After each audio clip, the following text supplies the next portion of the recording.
Good afternoon. I'm Minnesota Management and Budget Commissioner Erin Campbell, and with me today are State Economist Dr. Becker and State Budget Director Ahna Minge. Together, we will present the February 2025 Budget and Economic Forecast. I want to begin by acknowledging the hard work of Dr. Becker and his economic analysis team, pulling together an economic forecast during a time of significant change and uncertainty at the federal level. I also want to thank Ahna Minge and our budget team for their work developing the budget outlook, as well as the many other staff at MMB and in our partner agencies who provided the information necessary to present this budget forecast. Minnesota is one of 14 states that show a 4-year window into our state's budgetary and economic outlook in our twice-yearly forecasts. We analyze a large amount of data to develop our forecasts, which represent the best financial projections we can provide based on the information available when we prepare them. In this forecast, we continue to refine our projections for the budget years, FY 26-27, which will provide essential information policymakers can use for developing the next state biennial budget. And we also update our projections for the planning years, FY 28 and 29. Finally, I want to underscore that, like other states, we are closely monitoring unprecedented changes at the federal level, changes that are still very much in flux.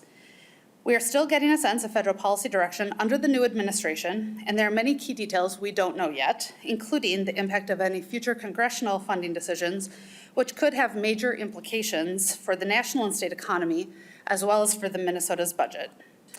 After our presentation, we'll be happy to take your questions.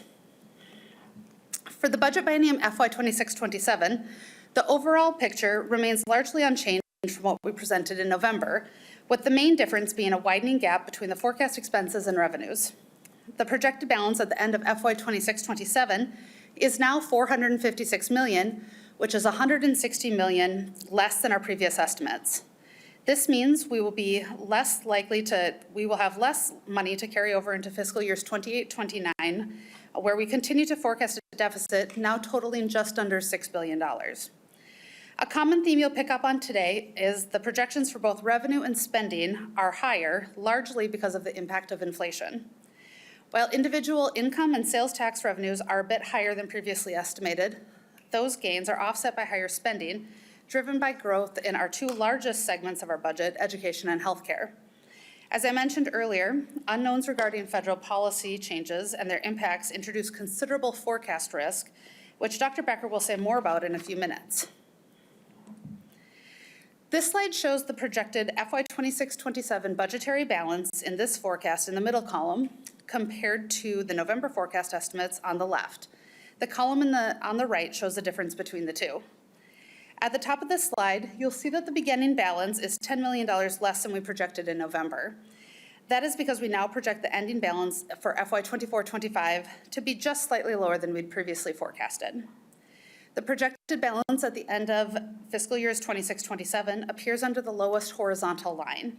As you can see, we now forecast a positive balance of $456 million, again, $160 million less than we'd forecasted in November. At the bottom of the slide, you can see what the balance would be if we did not include discretionary inflation in the totals. Discretionary inflation consists of the estimated cost to maintain current service levels, and it's important to note that the 2025 legislature would first have to appropriate those funds. The increased levels of spending do not automatically go into effect under law. If inflation were not added to those line items, we would expect to end fiscal years 26-27 with a balance of $1.6 billion, which is $59 million more than estimated in November. That increase occurs because the cost of discretionary inflation to maintain the current service levels has grown since November by $219 million. So when we remove discretionary inflation, the available resource appear greater than forecast in November. Any unspent balance from FY 26-27 rolls over to the next biennium, meaning any new spending in this upcoming legislative session would reduce the amount available to soften the projected deficit in FY 28-29. By now, you've probably become familiar with the format of this slide, which looks very similar to November, but it has been updated for this forecast. We'll start with the dark blue bar farthest to the left. This shows the $3.7 billion projected balance in FY 24-25 that we expect will carry forward, becoming our starting balance in 26-27. Moving to the next set of blue columns, our starting balance of $3.7 billion in FY 26-27 is reduced by the size of our structural imbalance, or the amount that our spending in FY 26-27 exceeds revenues. This reduces a projected balance at the end of FY 26-27 by $2.1 billion. When you include an estimated $1.1 billion in spending for discretionary inflation, we're left with a balance of $456 million at the end of FY 26-27. If left unspent, that balance would be available to carry forward into FY 28-29. So we'll move over to the yellow columns on the right, which represent FY 28-29, again, where we've got a starting balance of $456 million. During fiscal years 28-29, we expect spending to exceed revenues by nearly $4 billion. When you add $2.5 billion in discretionary inflation to the mix, we're left with a projected deficit of just under $6 billion. That is about $845 million more than we had projected in November. Now, this doesn't show up on the slide, but if we remove inflation from the estimates, we would show a projected deficit of $2.4 billion in fiscal years 28-29, which is $393 million more than we'd anticipated in November. Constitutionally and statutorily, Minnesota is required to enact a balanced budget for the coming biennium, which in this case will be for fiscal years 26 and 27, where we do still estimate a small surplus. But as you can see, spending decisions made this legislative session will have impacts on the planning years where we anticipate significant challenges. On top of that, changes underway at the federal side could significantly impact the outlook that we are presenting today, including how much we ultimately have to work with from a budgetary perspective. With that, I'd like to invite State Economist Dr. Becker to the podium to cover our economic and revenue outlook.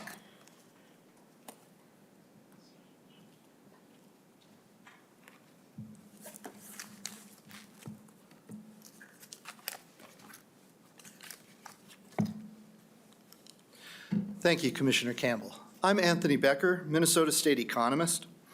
I'm going to start with a review of the U.S. economic outlook, highlighting the significant changes since November, move next to Minnesota's economy, review the forecast risks, and finally review our new revenue forecast for the two biennia.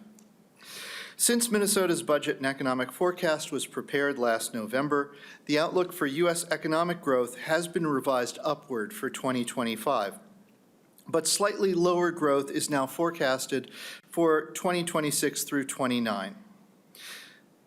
We've also seen significant upward revisions in the forecasts for inflation in both 2025 and 26 in all of the major price indices. Key interest rates are expected to remain above the November forecast levels, as the Federal Reserve is now projected to hold off on rate cuts because of rising inflation. Minnesota's economy is predicted to remain strong in the near term with a continued tight labor market, low unemployment, and rising real wages. At both the national and state levels, there is significant uncertainty surrounding trade, fiscal, and immigration policies.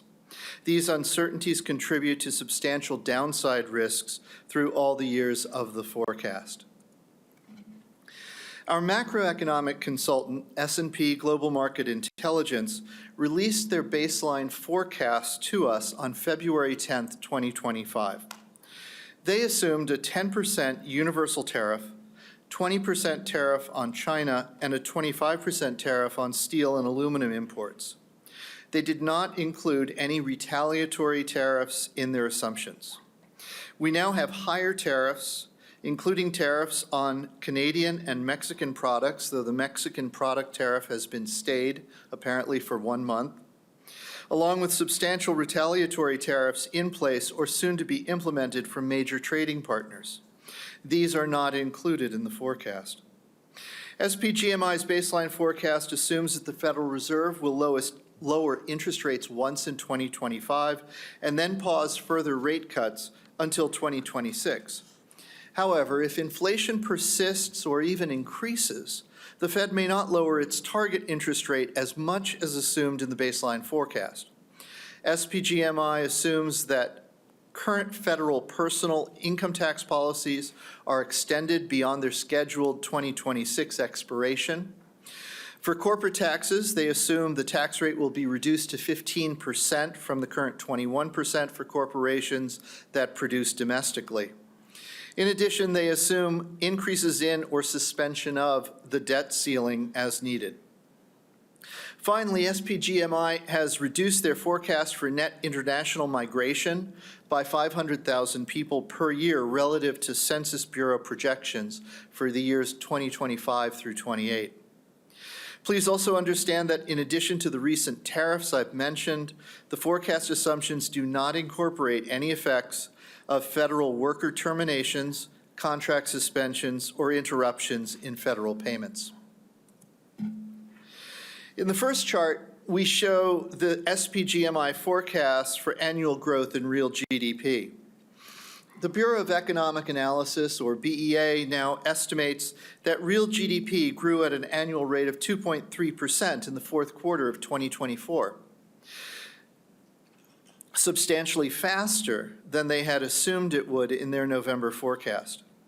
SPGMI predicts that some of that momentum will carry into 2025.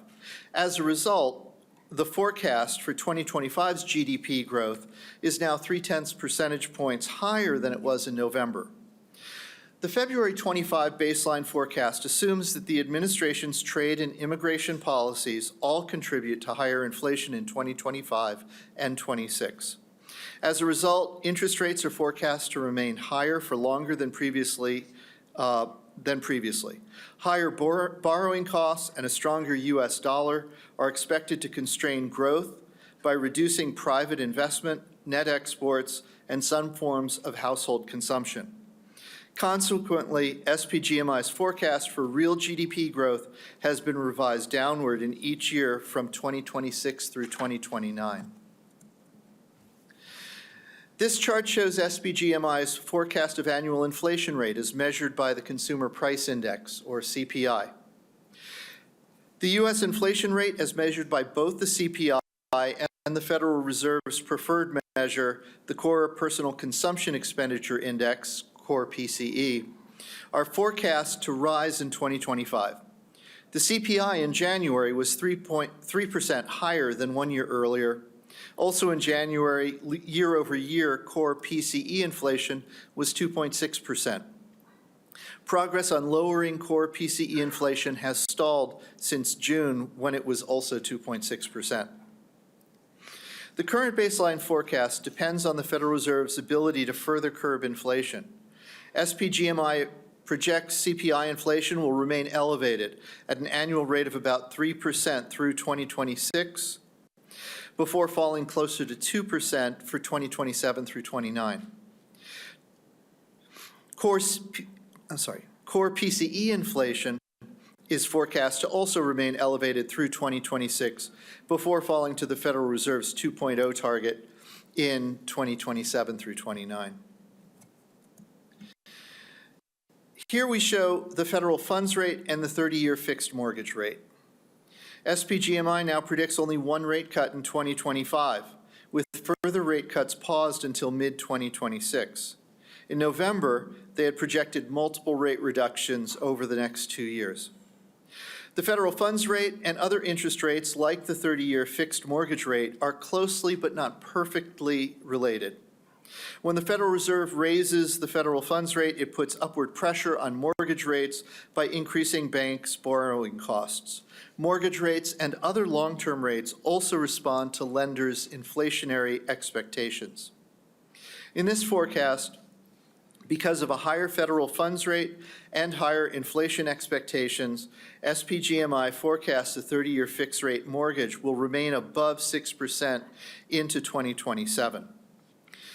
If inflation rises above the forecasted levels, the Federal Reserve may act less aggressively in lowering interest rates than assumed in this baseline. Higher interest rates would tend to reduce private investment, both business and residential, and some forms of consumer spending, dampening GDP. Turning now to the Minnesota outlook. A crucial variable influencing Minnesota's individual income tax liability is total wage and salary income. As employers face increased competition to fill open positions and businesses make investments in technologies that enhance productivity, wage and salary income per worker is expected to continue to increase. While our estimates for wage growth in 24 and 25 are little changed since November, our forecast for wage and salary disbursements in 2026 is 1.2 percentage points higher than we had forecasted in November. This results mostly from higher inflation in 2025. The demographic reality of Minnesota's baby boomers aging out of the workforce and the assumed limits on international migration, coupled with the state's already high labor force participation rate, will continue to limit employers' abilities to add jobs. The state's labor market has cooled somewhat from the record low unemployment rates and record high job vacancy rates that we experienced over the past 3 years. The unemployment rate in Minnesota remains low at 3.3%, 0.8 percentage point below the U.S. rate in December. Although the unemployment rate has increased slightly over the past year, this is still a low unemployment rate compared to our history, and Minnesota still has a tight labor market, with 16 job openings for every 10 unemployed workers in the state. I'd like now to highlight some forecast risks, or things that may push the true path or push the actual path of GDP and incomes off of the baseline forecast. First, SPGMI's February outlook does not fully incorporate potential tariffs or trade policy uncertainties. Tariffs have the potential to cause additional inflation, which would likely trigger a response from the Federal Reserve in the form of higher interest rates or delayed lowering of rates. These higher rates would tend to suppress private investment, both residential and non-residential, and consumers' purchases of big-ticket items, such as motor vehicles and some durable goods. Further, policy uncertainty can cause businesses and consumers to be less willing to take on debt, which could also reduce investment and consumption. Second, policy changes and uncertainties at the federal level introduce important forecast risks through employment. The projection for federal government employment has changed considerably in recent weeks, but is not yet accounted for in this forecast. The spillover effects of federal spending pauses and contract terminations are also not accounted for in this forecast.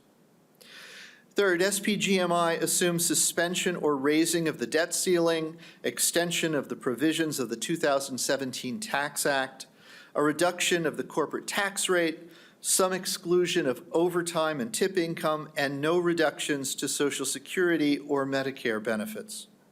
Deviations from these assumptions could lead to economic outcomes that differ substantially from SPGMI's baseline forecast. Fourth, the current baseline forecast depends on the Federal Reserve's ability to further reduce annual inflation rates to their target rate of 2%. If inflation persists above the target level, the Fed may delay interest rate reductions compared to what is assumed in the baseline forecast. As I've already mentioned, higher interest rates would tend to suppress GDP growth. In addition, the possible effects of proposed tariffs and immigration policies could put upward pressure on prices and wages, threatening the forecasted monetary policy path. And high federal deficits and national debt could weigh negatively on economic growth in the long term. Finally, with 28 months remaining until the end of the 26-27 biennium, even small changes in the assumed rates of growth in important revenue sources can generate large changes in the revenue outlook for this biennium.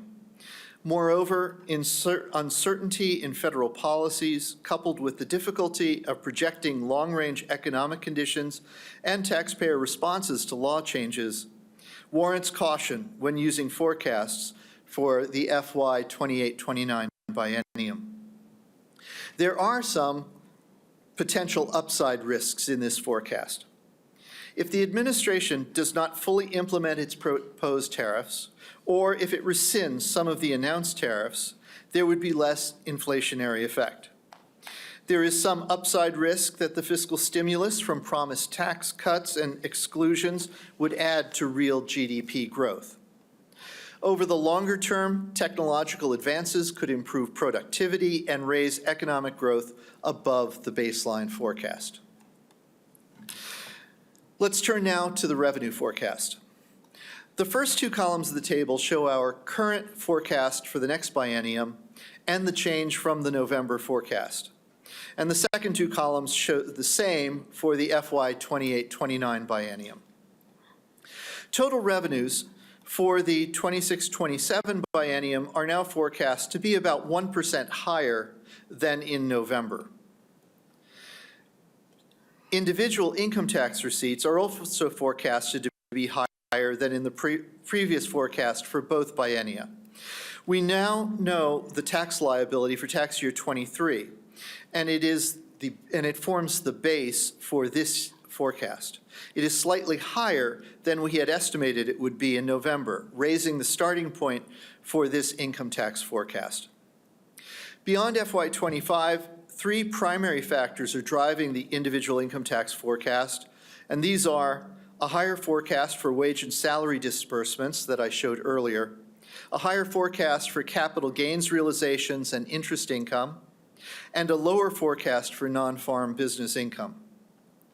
Sales tax revenue is higher in both the FY 26-27 and FY 28-29 biennia than in our prior forecast. This is due to higher than expected net sales tax receipts since November and an increased forecast for taxable sales, such as sales of durable goods. For corporate revenues, a higher base from higher receipts so far this fiscal year and a slightly higher forecast in FY 25 is offset by a lower forecast for corporate profits for fiscal years 2026 through 29. The net effect is a very small decrease in the corporate tax revenue forecast in this biennium and a decrease of $39 million in the forecast for next. All other revenue is now expected to be higher in both biennia compared to our November forecast, and this is mostly due to higher investment income on state fund balances. I'll now turn the briefing over to State Budget Director Ahna Minge.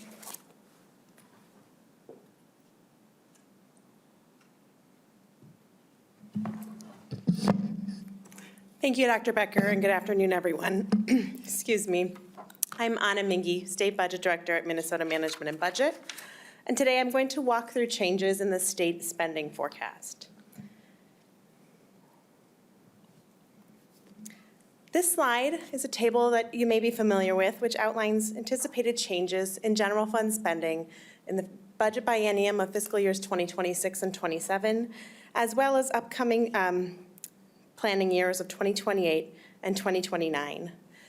If you look at the very bottom of the table, you can see that total spending is projected to exceed our November estimates by $790 million in 26 and 27, and $960 million in 2028 and 2029. So let me walk you through the table to give you a sense of what's contributing to this change. The top line, E12 education, historically the largest area of spending in the general fund, is expected to be $198 million above November estimates in the first biennium and $339 million higher in the tails. And this is driven by increases in both general education as well as special education. In general education, spending is higher than previously anticipated due to a higher forecast of pupils, students showing up for school across the state, and increases in the basic formula allowance resulting from higher inflation. In addition, special education spending is higher than we previously expected, as school districts spend more on things like wages and transportation to provide services to students. On the next line, Health and Human Services spending is also above previous estimates, in this case by $338 million in the first biennium and $359 million in the second. This forecast reflects additional costs resulting from a population with more complex healthcare needs. Higher long-term care spending contributes $186 million higher cost in the first biennium and $157 million in the planning years due to changes in long-term care rates and caseload. As you may recall, most disability waiver rates are increased every 2 years to account for inflation.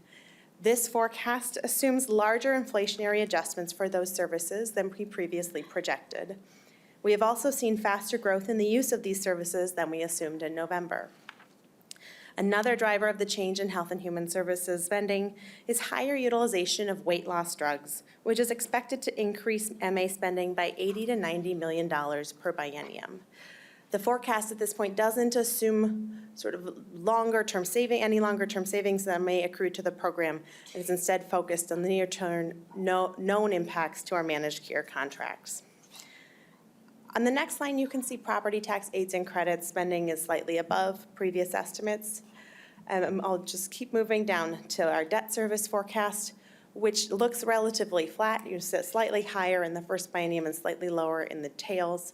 Because of higher interest rates, the budget forecast now assumes a smaller bonding bill in the 2025 legislative session of $700 million, and those savings help to offset some of the costs of the state coming through higher interest rates. All other areas of the state budget are relatively unchanged, and the last line I would highlight is the line labeled discretionary inflation, where you can see that the cost is estimated to reach $1.1 billion in 2026 and 27, which is $219 million above November estimates. This increase is due directly to a higher forecast of the Consumer Price Index. This number is meant to be a guide for policymakers about the cost of funding state services in the wake of rising prices. We refer to it as discretionary inflation because it's only calculated for programs where cost increases aren't already automatically built into their funding formulas. I'd note that about 60% of the general fund is not actually included in this inflationary calculation because of the way that they are funded. It is really important to emphasize that this money doesn't flow automatically to programs. It has to be appropriated by the legislature, and policymakers have the choice, the discretion, to address inflationary pressures, to spend this money on something else, or to leave it unspent, which would benefit the general fund bottom line. So all of those changes combined add up to the bottom line change of $790 million in the first biennium, and $960 million in the second. So let me dive into some of the trends underlying this summary information. This slide depicts general fund spending starting in 2024, the most recent year of actual data, through our forecast for 2029. It splits the general fund into three categories: education, health and human services, and all other.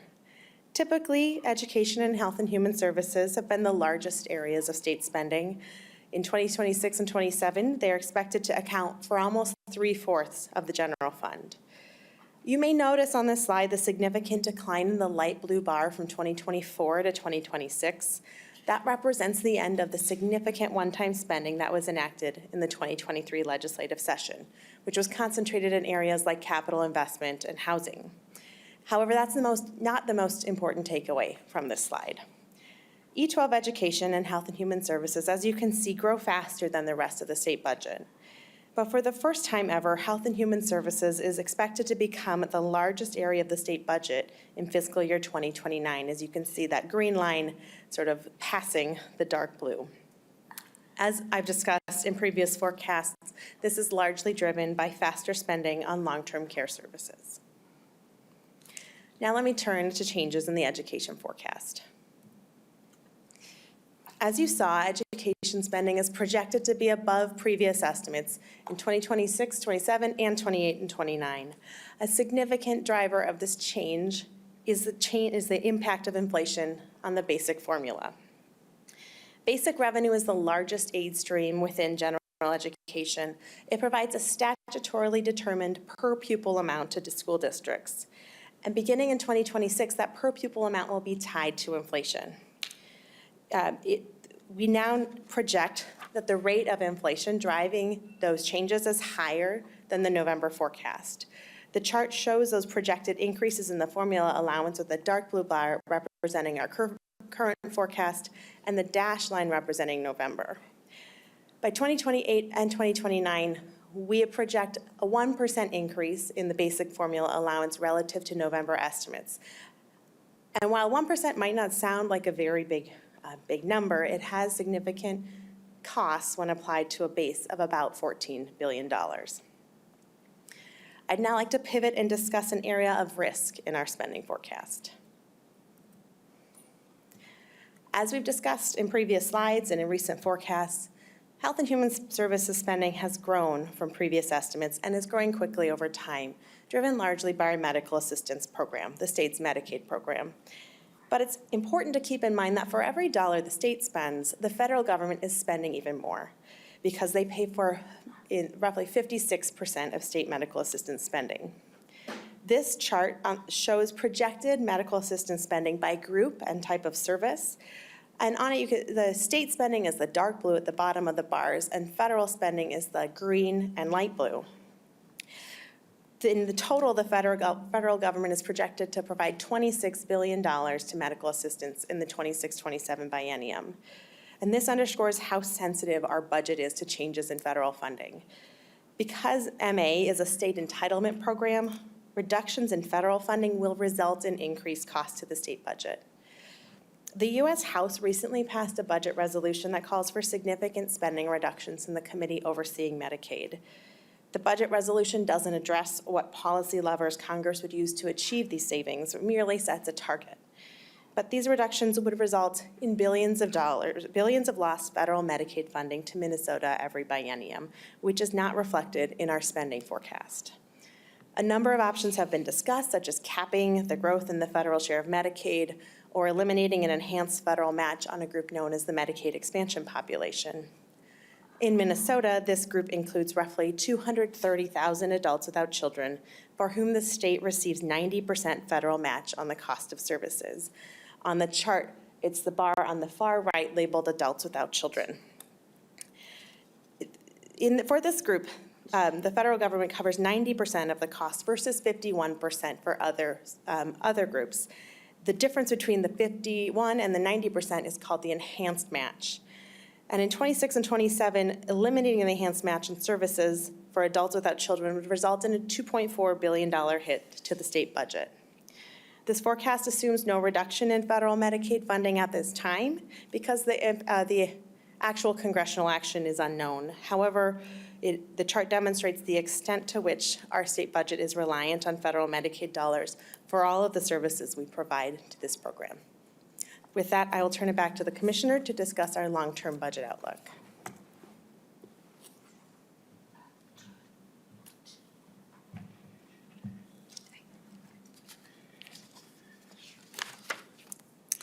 All right, thank you, Ahna. This slide shows the long-term budget outlook. It compares our forecast revenues against our estimated spending for this coming biennium and the next without including any unspent projected balances or transfers to our budget reserve. As a reminder, this is what we call our structural balance. In fiscal years 26-27, projected spending is $67.8 billion compared to $64.5 billion in revenues, leaving a structural imbalance of about $3.3 billion. Then in FY 28-29, total spending is estimated to rise to $74.3 billion compared to $67.8 billion in revenues, creating a $6.5 billion gap in the planning years. You might notice the $6.5 billion gap is larger than the projected $6 billion deficit in the FY 28-29 biennium. The reason that the number on this slide is larger is because it doesn't include any of the money that we would be carrying forward from the previous biennia. This slide simply shows what we are estimated to take in during both biennia versus what we are projected to spend. On the right-hand side of the column, you can see the biennial growth column, which illustrates that we do expect revenues to continue to raise by 2.6% annually. Estimated spending, including inflation, will increase at a faster rate of 4.7%, but if we take out discretionary inflation, spending would still grow, but at a lower rate of 3.8%. As you've heard during this presentation, rising inflation is one major takeaway from this forecast. Another that is not reflected in the forecast numbers is the federal budget uncertainty. Federal funding is critical to Minnesota. 1/3 of our state budget comes from federal funds. In FY 26-27, we estimate Minnesota will receive $45 billion in federal funds. with more than half of that attributed to Medicaid funding, which provides essential health care and supports to 1.2 million Minnesotans, including 42% of Minnesota's children. While the outcome is uncertain, we do know that recent U.S. House budget resolutions calls for $2 trillion in spending reductions. The Commerce and Energy Committee, which oversees Medicaid, is expected to cut $880 billion. How much of that will come from Medicaid is unclear, but it could range from $600 billion to the full $880 billion. A cut of that magnitude would amount to an 8 to 12% reduction in federal Medicaid outlays. If that reduction were distributed proportionately across states, Minnesota could see a reduction of $1.2 to $1.6 billion in FY27 alone, and that amount would increase over time. The Senate budget resolution calls for smaller cuts, so what the end result will be and what the actual financial impact to Minnesota is yet to be determined. But what's important to note here is that under current law, the state will be required to pay any portion of Medicaid costs that the federal government does not. This is true for many other entitlement programs outside of Medicaid as well. If the federal government makes significant reductions in Medicaid, it could result in a dramatic hole in the state's budget. If that happens, Minnesota policymakers would be faced with very difficult choices. They could make changes to entitlement programs to reduce rates, benefits, or eligibility. They could look for new state revenues, or they could make significant cuts in other areas to preserve sufficient funding for the Medicaid entitlement programs. At this point, it's our hope that Medicaid is not cut or that reductions are minimized, but we want to be prepared and appropriately set expectations, in particular as it relates to the forecast we're presenting to you today. What you see here is what we think is accurate now, and future federal changes could have a significant impact on our available resources. Today, we've discussed the budget outlook and the uncertainty associated with federal funding and policy shifts. In the weeks and months ahead, Minnesota policymakers will need to decide how to account for the potential impacts of federal actions and growing projected deficit in the planning years. But as we close out this presentation, I do want to reinforce that we continue to be well positioned to make thoughtful and strategic decisions that will improve our ability to weather the uncertainty that we've highlighted. As a starting point, we have the benefit of a strong foundation of fiscal planning in Minnesota. The last several forecasts have reflected positive balances in the budget biennia, in part because policymakers had the foresight to leave considerable resources on the bottom line over the last several years. Our 4-year budget and economic forecasts provide information to policymakers that help them understand where anticipated spending growth and revenue do not align, giving them time to understand risks and identify solutions. Between these forecasts, we continue to watch for significant changes through monthly revenue updates and close monitoring of federal actions, along with our quarterly economic and budget updates. And our nation-leading budget reserve policy means that our reserves are fully funded. Keep in mind, those reserves are designed to be a temporary source of funding in the wake of a major unexpected drop of state revenues after a budget has been set, buying policymakers time to make the necessary adjustments to bring the budget into balance. While we don't expect we'll need to tap into those reserves, it is a welcome safety net given the potential uncertainty we're facing. It is more important than ever that policymakers give careful consideration to the factors driving state revenues and spending today, along with anticipated federal funding and policy shifts, in order to shape a state budget that will not only meet Minnesota's needs in the coming biennium, but also set us up for success for years to come. And with that, we're happy to take questions. Does uncertainty understate what this is? I mean, have you ever seen anything like this in your career where the forecast could change? Are we going to need another forecast during session? Can you contextualize that?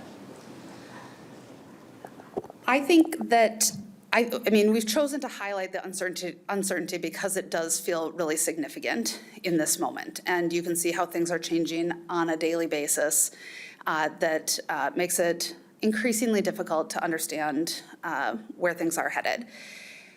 We are well positioned right now with our monthly budget updates and our quarterly economic updates to provide update to the public and legislators on a regular basis about where we think things are headed. So at this point, we just don't know enough to suggest that we would be having an extra forecast at some point during the year. We will watch the monthly and quarterly updates, and if the need arises, we'll have that conversation. But say if the federal government acts, that's a pretty discrete, I mean, we understand what that number is, and we wouldn't need a forecast to help us understand those actions and the impact on the budget. On education spending, you said that there are higher forecasts of pupils, so that's enrollment is up? Is that what that means? And where is it, like, do you know where, across all grades, or what's driving that? Thanks. So the question was about the higher pupil forecasts in the education space. This forecast has the benefit of an additional year of actual data, and whereas in the past we were sort of lagged by a year.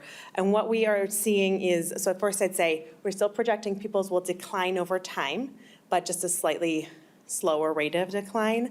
And the driver is the actual number of kids is not that different than what we had been previously assuming, but the grade levels they're showing up in is different. So the forecast captures change assumptions in like the number of kids advancing from grade to grade, so more kids showing up sort of in some later years, or like a higher proportion of kids advancing from year to year. School, or they're not dropping out later? We should probably, we can talk more about this. It's kind of technical. I don't think, the model doesn't necessarily speak to it. It's a ratio of how many pupils are in 1 year, in a grade level in 1 year, and then what percentage of those kids are in a grade level in the following. And we can follow up with additional detail. You also mentioned the weight loss drugs. Where's that spending, and what's? So the medical assistance covers weight loss drugs, and it has for several years. However, at the time that we began covering these drugs, there was only one approved by the FDA. Since that time, the list of approved drugs has grown, and the state has to sort of cover all of the drugs within that class. And what we've seen is from 2023 to 2024, a 90% increase, roughly, in the number of patients accessing those drugs through medical assistance. And what that drove was an increase in the rates we're paying to our managed care organizations, who provide coverage for the vast majority of folks who are receiving their health care through medical assistance. We've heard a lot from specifically the Republican side of the aisle about how the state spent itself into this deficit. How much can we attribute, I guess, sort of the forecast that we're seeing, that forecasted deficit to spending during the previous biennium, tax policy changes during the previous biennium? In terms of the state budget, I mean, there are a lot of different things going on, but it's not accurate to, you have to take spending and revenues together in order to get to the conclusion that we're bringing to you today. Where we have really focused is on where there is growth that is really exceeding revenue growth. And so you know that we've talked about that in places like special education and waiver growth. Ahna showed the slide that really depicts the trajectory that those things are on. And those are not decisions that were made necessarily in the last legislative session. Those are things that have been on that trajectory for some time. This may delve into the realm of politics, but I'll ask it anyway. Given the differing budget cycles between the state and the federal government, okay, now you mentioned it's too early to tell whether you'd have to do an interim forecast as an example. But what would you put the chances of lawmakers having to come back after a regular session or whenever they actually wrap up this budget and make adjustments? Are you able to, do you have any feel for that? Well, the devil will be in the details in terms of when, if the federal government acted, resulting in major losses to federal funds at the state level. The answer to that probably depends on the timing in which those federal laws go into effect. If it affects the 26-27 biennium, then I think that there's a good chance that, depending on the time of year, that folks might have to come back to address that problem sooner than later. About the level of uncertainty here, a follow-up to the first question that was asked. Have you ever seen anything quite like this? And in terms of what you have to do, risk is always, and uncertainty is part of your forecasting. But it sounds like the potential changes here are so enormous, including some pretty strong signals you've already gotten from congressional votes. I mean, how big is this in terms of a potential change in what could happen here with all of this? I think that there's a lot of risk in front of us right now. You've got a number of policy actions that, again, sort of change day by day. And then you've got the federal funding reductions. And I think that the risk has to be high just based on the value of those resources to the state budget. That's an enormous amount of money. And if federal action meant that we would lose those resources, the impact to the state budget could really be devastating. There's two things here that I think I want you to address. One is, this is showing the differences from the November forecast. That's one batch of numbers. Yep. But the bulk of this was in place in November.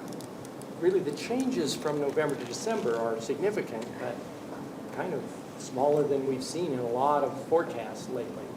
So the inflationary increases that are causing problems since November are important, but the bulk of this was in place in November. So how much of this is things that happened before November, before Donald Trump entered office, and how much of it is what's happened since November in these changes to spending and revenue? The factors driving the November forecast remain the same in this forecast. In terms of what's driving the change from November, it is largely attributed to inflation. But that doesn't take away from some of the underlying trends that we have been seeing in recent forecasts, in particular in some of the high growth spending areas. The rainy day fund, isn't it at a record high right now? And how much is it? And can't that be used to plug any drastic changes to Medicaid funding? So yes, it is at an all-time high right now. It's about $3.5 billion when we include the cash flow account. And the budget reserve is there for an unexpected downturn in revenues after a biennial budget has been set. And so we would really, from MMB's perspective, suggest that we need to that's meant for a moment where if there was an unexpected downturn in the economy and our state revenues really petered off, then that would be the type of moment where we would suggest the budget reserve is appropriate. I do think that it is. We would tell you that today is not the rainy day. Along that same line, unexpected economic downturn. If we go the route of tariffs and if there's an effect that it pushes inflation up and the Fed makes adjustments and so on and so forth, it could dampen economic growth. I suspect a lot of people are wondering risk factors, and this may not be a fair question, I understand that, but risk of a recession and how significant a recession. I understand beyond what the forecast is saying, okay, do you have any feel for that with your experience? I would actually ask Dr. Becker to help me out with that. I'm going to phone a friend.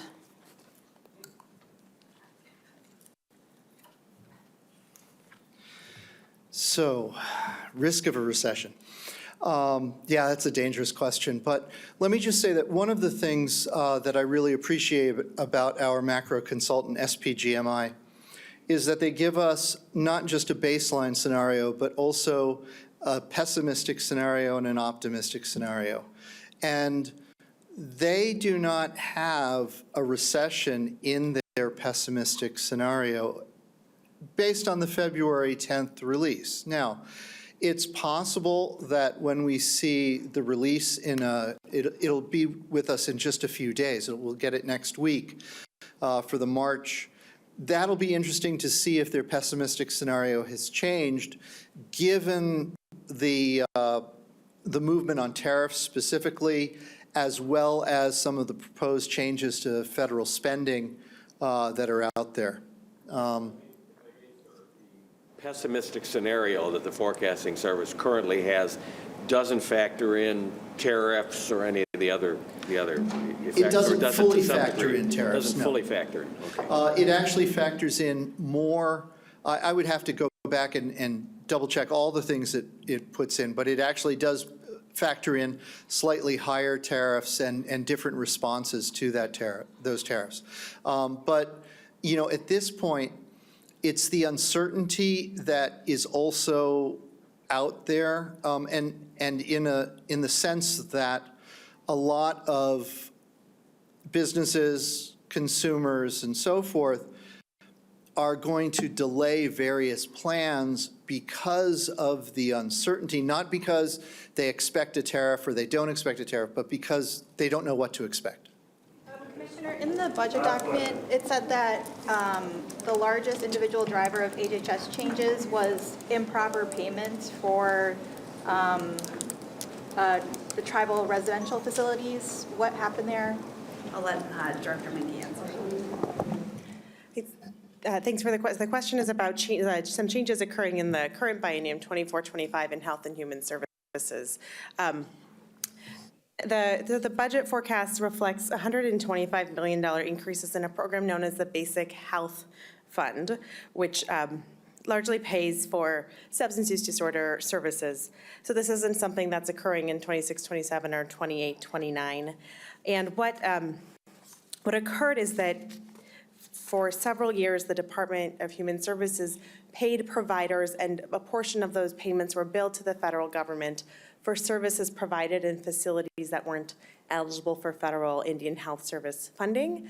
And so what the forecast is picking up is just sort of a settle up with the federal government to apply the right payment source to these costs. But I think it's important to note that the amounts paid to the providers were not incorrect. It's just the split between the state and the federal government. Thank you, everybody. Wait, let's Yeah, follow up. why weren't they eligible? What was the issue? So I'll say quickly, so there is a classification of treatment settings known as institutions for mental disease. They're places generally with 16 beds or more. They're not eligible for federal Medicaid funding. The state actually has a waiver to allow for treatment in these settings if providers meet certain criteria, and that's something we anticipate will happen over time with these providers. The general fund because of that improper payment? So the settle-up is, I think, $113 million, and then I think that's in the forecast narrative as well. And I know the governor's here, and I can connect with you after this as well. Thanks, everybody.